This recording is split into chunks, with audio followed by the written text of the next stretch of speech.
Welcome to the Deep Dive, the show that really cuts through the noise to bring you those essential insights. Today's Deep Dive is brought to you by Airy Realty. They're your trusted guide for real estate opportunities right here in the metro Atlanta, Georgia area. So, look, many of us, dream of owning a piece of something really special, maybe a luxury property or just a smart investment that feels well, maybe a bit out of reach financially. But what if I told you there's this trend, kind of disruptive really, that's changing that whole picture, making prime real estate and maybe even other valuable stuff a lot more accessible? Today we're diving into the fascinating world of fractional ownership. That's exactly right. And our mission today for this deep dive is to really unpack what fractional ownership actually means. Yeah. Why is it getting so much buzz lately? And importantly, how could it potentially open up completely new ways for you to invest in property? We'll pull out the key nuggets, the most important bits from different angles to help you get really well informed on this trend. It's definitely evolving. Okay, yeah, let's unpack that. Fractional ownership. When we say that, what are we really talking about? Is it just like splitting the cost of a beach house with friends or? Well, it's a bit more structured than that, usually. At its core, fractional ownership lets multiple investors pool their money together, Mm, and they buy a specific share, like a percentage or a piece of a property, mm. instead of needing the cash to buy the whole thing outright. Think of it like owning, say, 10% of an apartment building, legally defined. It's a very deliberate approach designed to make real estate investing accessible, beyond just the super rich. Okay, that makes sense. And this is where I think it gets really interesting now, right?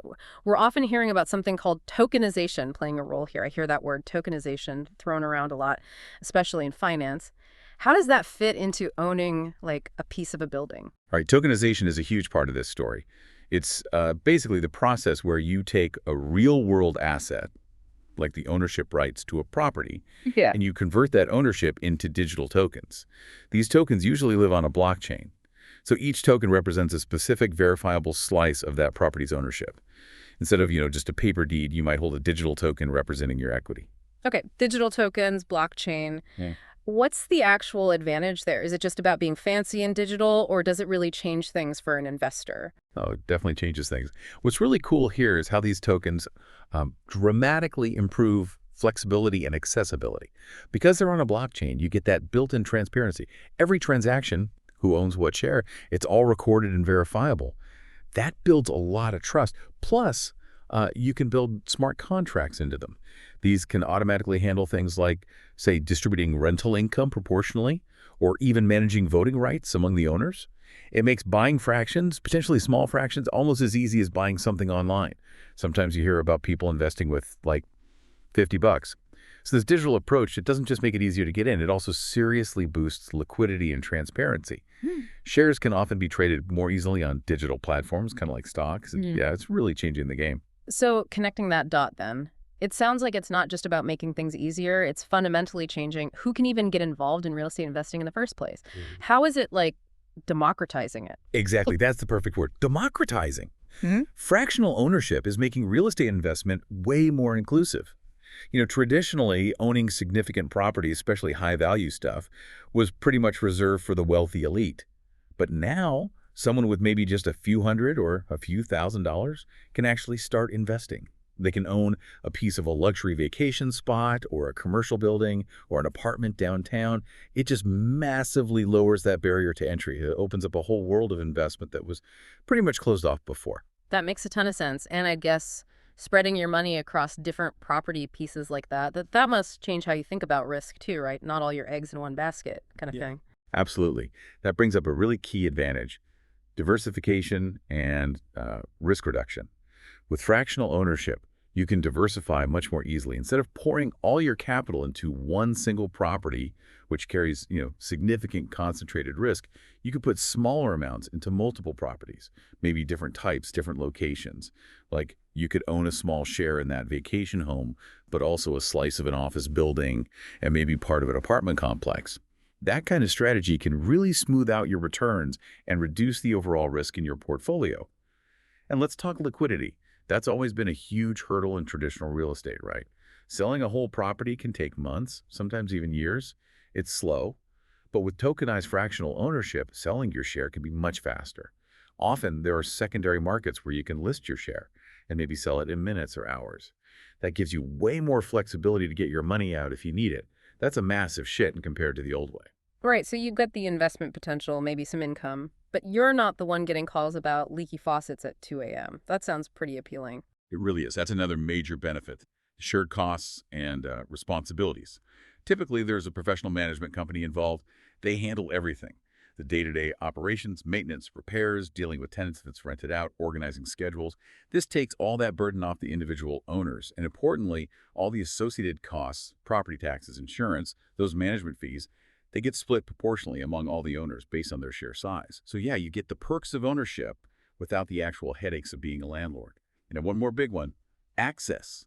Fractional ownership gives you partial but direct ownership and access to those really high-value assets that, let's face it, most individuals couldn't afford on their own.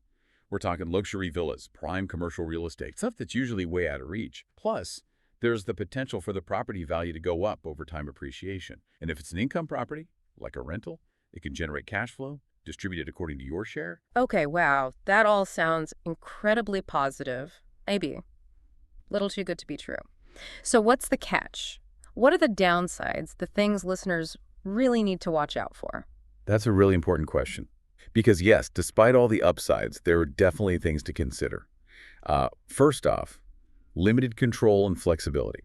Unlike owning a place outright where you call all the shots, here decisions often have to be made collectively, or maybe by a designated managing partner. Think about big things like major renovations or changing the rental strategy or even deciding when to sell. If the owners disagree or if you disagree with the manager, it can get complicated. You don't have that full unilateral control. But couldn't that limited control sometimes be a good thing? Like, if there's a massive repair needed, you're only on the hook for your fraction, not the whole huge bill. That's actually a really fair point. It does highlight the trade-off. You give us some control, yes, but your financial exposure to those big unexpected costs is also limited to your share. So it can act as a form of risk management in that sense. But the flip side is you might be outvoted on something you really care about. Okay, second point, resale complexity. Now, tokenization aims to make selling easier, right? But selling a fractional share can still be trickier than selling a whole property, especially if the ownership agreement has restrictions, maybe like other owners getting first dibs on buying your share, or if the secondary market for that specific type of share isn't very active. Imagine you need cash quickly, but the manager just announced a big upcoming expense that's scaring off new buyers temporarily. Liquidity isn't always guaranteed or instant. Third, there's a real dependence on your co-owners and, crucially, the managing sponsor or company. Their financial health, their confidence, their decisions, they all directly impact your investment. So if other owners run into money trouble, or if the management company isn't doing a great job, that creates risks for everyone involved. You're kind of tied together. And fourth, specifically for things like vacation homes, be realistic about personal use. It's usually limited. Your usage rights are typically tied to your ownership percentage. So maybe you get, say, 4 weeks a year, allocated according to specific rules or as scheduled, so like you can just pop down whenever you feel like it. There are often blackout dates or booking systems you have to navigate. Right. And just to be super clear, because I know people sometimes mix this up, this is not the same as a traditional timeshare, is it? What's the key difference there? Excellent point. Very important distinction.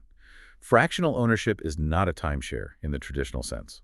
While both involve sharing usage, fractional ownership typically involves getting a deeded share of the actual property. You own real equity in the asset itself. You're an actual part owner of the real estate. Timeshares often just grant you the right to use the property for a certain time period without actual ownership equity. Also, fractional deals usually involve fewer owners per property compared to timeshares. This can mean more usage time per owner and potentially more say in how things are run. With fractional, you're buying a piece of the asset, not just a block of time. Okay, got it. And what's really hitting me now is this isn't just about fancy vacation spots anymore, is it? Fractional ownership seems to be spreading into all sorts of real estate and maybe even beyond. Oh, absolutely. So it's moving well beyond just the high-end holiday homes. We're seeing it increasingly in regular urban residential properties. Think apartments, townhouses, even co-living spaces. This fits really well with modern trends, right? Offering a more flexible way to get into property in big cities without needing that huge down payment for the whole place. It lets people own a piece of the city, maybe generate some rental income without buying the entire building. And it's definitely big in commercial real estate too. We're talking shares in office buildings, retail centers, warehouses, industrial parks. This lets individual investors get a slice of the rental income from businesses using those spaces. And of course, well-located commercial properties can appreciate over time too. Imagine owning a tiny piece of a popular shopping mall or a key distribution center. Mm. That's now possible. So it's really about taking these big, expensive assets and just chopping them up into investment-sized pieces. And you mentioned it goes beyond real estate, too. Like, what else are we talking about? Yeah, the concept itself is really broad. It's an investment approach that works for lots of high-value things. For example, private jets. You can buy a share, maybe 116th, of a private jet. This gives you access to a certain number of flight hours per year without the crazy cost of owning the whole plane. The management company handles pilots, maintenance, all that hassle. Same idea with luxury yachts. People buy shares that give them, say, several weeks of usage per year on a high-end boat. Again, the provider manages the crew, the upkeep, docking fees when it's not being used. Owners just pay for operational costs like fuel when they're actually on board. It's access to lifestyles that are usually, astronomically expensive. And it gets even more varied now with online platforms. People are fractionally investing in things like fine art, owning a tiny piece of a Warhol or a Picasso, or rare collectibles, vintage cars, classic guitars, expensive watches, even like rare bottles of whiskey, things that appreciate in value but cost a fortune to buy outright. Imagine owning 1% of a classic Ferrari that might go up in value. It even stretches to really unique stuff, like racehorses. Groups pool money to buy a horse, sharing in breeding rights, potential race winnings, and maybe profit if the horse is sold later. Now, these more exotic things can definitely be riskier, more speculative, but it shows how far the concept can go, letting almost anyone own a tiny piece of something incredibly high-end. Okay, so bringing this all back, what does this really mean for you, the listener? Is fractional ownership something you should seriously consider for your own investments? Yeah, that's the key question, isn't it? Yes. Whether it's right for you really boils down to personal factors like how comfortable are you with sharing decisions? How important is it for you to be able to get your money out immediately? What are your overall financial goals? Look, if you want a lower cost way to go into real estate, if you want to diversify your investments, and if you actually prefer not dealing with tenants and toilets, then yeah, it could be a really good fit. But if you absolutely want full control, or if you need to know you can sell instantly no matter what, then maybe traditional ownership is still a better path for you. And this brings up the legal and tax side.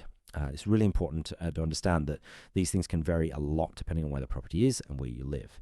Generally, income from rent is taxable, split among owners. Property taxes are shared.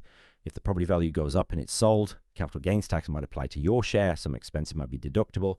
But because it's complex and location specific, we strongly advise talking to legal and tax professionals, people who really know fractional ownership in your area. Obviously, what we're talking about here today is just for education, is not legal or financial advice for your specific situation. And finally, perhaps most importantly, due diligence. You have to do your homework. Before putting any money in, really investigate the management company. What's their reputation? Do they have a good track record? Are they transparent? And you need to read the fine print. Understand the specific terms of the agreement. What are the fees? What are the rules for usage? What are the exact procedures if you want to sell your share? Knowing exactly what you're getting into is absolutely critical. Okay, so let's quickly recap our deep dive. Fractional ownership, it's definitely an innovative way to get into real estate investing. Makes it more accessible. It offers some compelling benefits like diversification, potentially better liquidity, especially with tokenization stepping in. But like any investment, it's not without its complexities. You've got shared control to think about, potential resale hurdles, and doing that thorough homework, that due diligence is absolutely key. So here's a little thought to leave you with. Now that you know a bit more about fractional ownership, thinking beyond just houses, what high-value asset might you find interesting to own just a slice of? Maybe part of a commercial hotspot, or even something totally different, like that piece of art, something to mull over. And remember, here at Erie Realty, we serve the entire metro Atlanta, Georgia area. We're really dedicated to helping you navigate the sometimes complex but exciting world of real estate. So if you have questions about how any of these ideas might apply to your own goals right here in metro Atlanta, or if you just want to explore your options, please don't hesitate to reach out. You can connect with us directly at 678-775-8108. Again, that's 678-775-8108. We'll put that number in the show notes too. Thanks so much for tuning into the deep dive. Keep learning, and we'll talk to you next time.